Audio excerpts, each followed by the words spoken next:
2021 жылы ашылған және де Атырау облысының біздің қаламызға деген сый болып табылады. Орталық 2 қабаттан тұрады және де 9 экспозициялық залы бар. Және жылы Монғолияда Камен-Афон өзенінің бойында табылған, Күлтегін батырға арнатылып жасалған, және де қарап тұрсаңыздар пирамида түрінде жасалған, алдыңғы қатарында руникалық жазбалары бар. Және де артқы жағында Қытай жазбалары, Күлтегінді жоқтау сөздері, және жоғарғы жағында осы ағашы бәйтерек, ежелгі аңыздарға сәйкес бәйтерек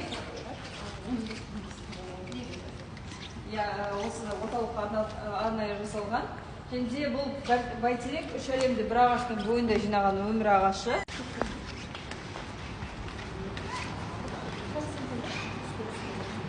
Алғашқы экспозициялық залымыз Ұлы даланың металлургиясына арналған, және сіздердің сол жақтарыңызда Қарағанды облысынан табылған қола дәуірінің пеші көрсетілген, және де сақ дәуіріне жататын қазанда шығарылатын 20 шақты минерал тастардың түрлері көрсетілген.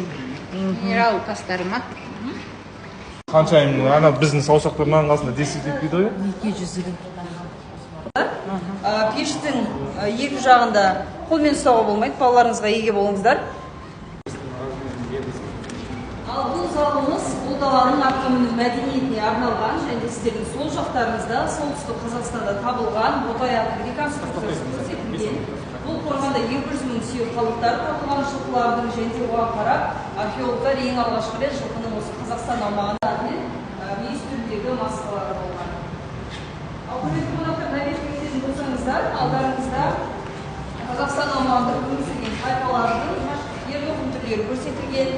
Сақтардың ер-тоқым түрі, ғұндардың ер-тоқымы, түркілердің ер-тоқымы, және де қазақ халқының ер-тоқым түрлері. Арбалар бұл ауыр жүктерді тасымалдауға арналған.